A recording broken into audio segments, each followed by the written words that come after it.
पीले दांत वाली बहू। रंजना कभी ब्रश नहीं करती थी। उसे कितनी बार उसके माँ बाप ने डांटा, लेकिन उसका कोई असर उस पर होता ही नहीं था, जिस कारण से उसके दांत पीले पीले हो जाते हैं। शादी के बाद। अरे बहू, वैसे तो तुझ में कोई कमी नहीं है, पर तेरे दांत इतने पीले कैसे हैं बेटा? कैसे मतलब? कोई सर्जरी थोड़ी ना कराइए। वो तो क्या नाम, मैं ब्रश नहीं करती थी तो पीले हो गए। अब क्या करूं? आप कहें तो लाल करवा लूं या फिर काले? यार ये क्या है, क्यों माँ से लड़ रही हो? लड़ रही हूँ? अरे मैं लड़ रही हूँ या ये बोल रही है कि दांत पीले हैं, पीले। अरे तपस्या थोड़ी ना की है इन्हें पीले करने के लिए।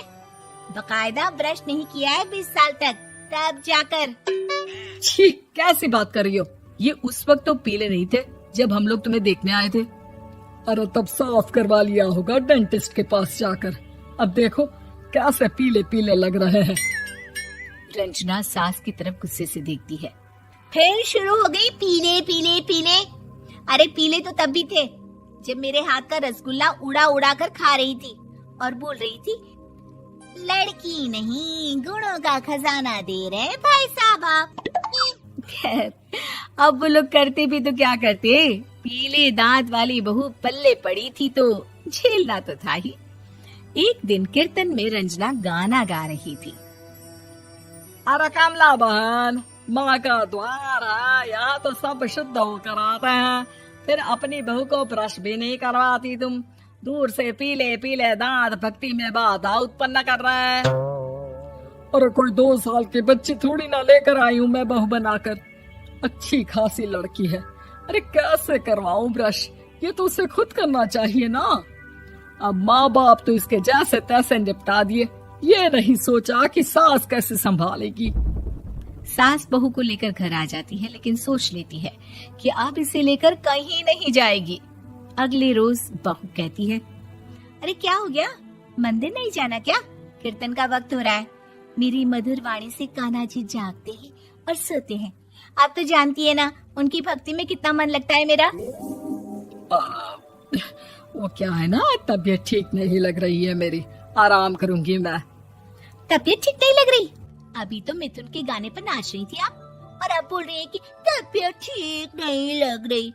अरे भक्ति में मन लगा लो सासू माँ, ऊपर जाना है, क्या मुंह दिखाओगी आप? हाँ?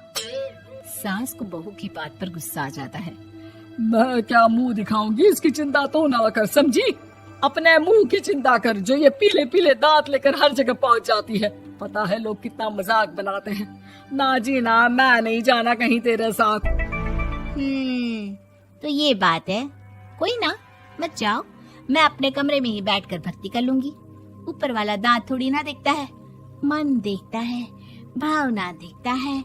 और अरे बस बस, तू सब कुछ दिखा, बस ये सफेद चमकदार दांत ना दिखाना किसी को, है? जा यहाँ से। बहू को सास की बात का कोई फर्क नहीं पड़ता, वो तो जैसी थी वैसी ही रह जाती है। सुबह नहाकर किचन में खाना बनाना, फिर खाना खाना, कीर्तन भजन करना और सो जाना। एक दिन, माँ जी मैं सहेली के घर जा रही हूँ, शाम को लेट आऊंगी।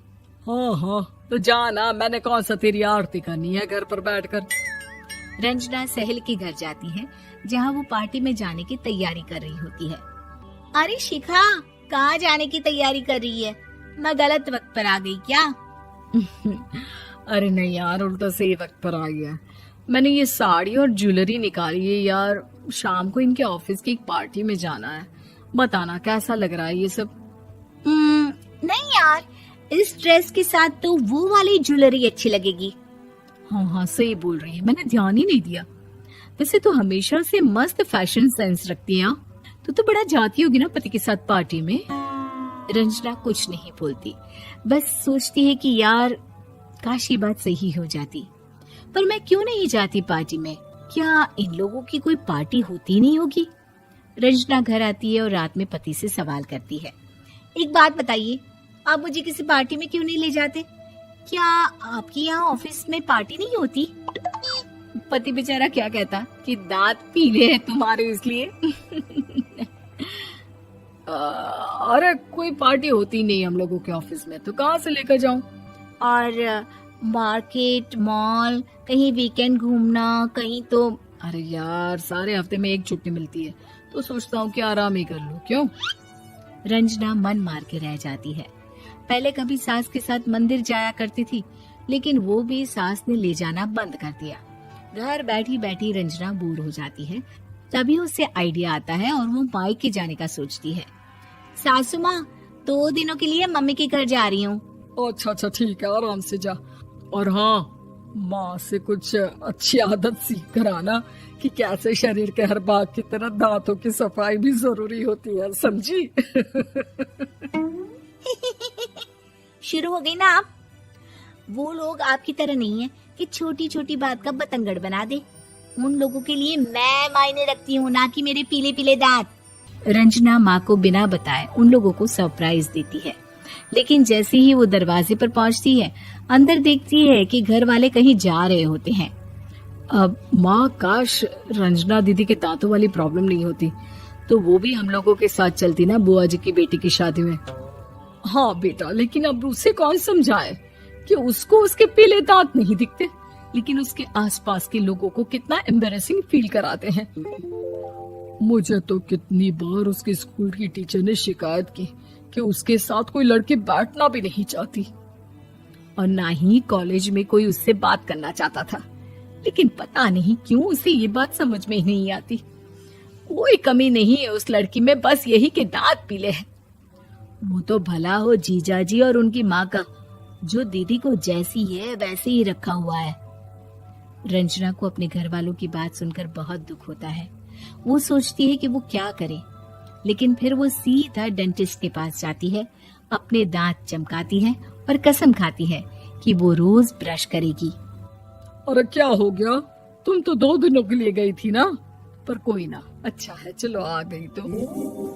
रंजना सास के सामने आकर खड़ी हो जाती है और पूरी स्माइल करती है, उसके चमकदार दांतों को दिखाती हुई।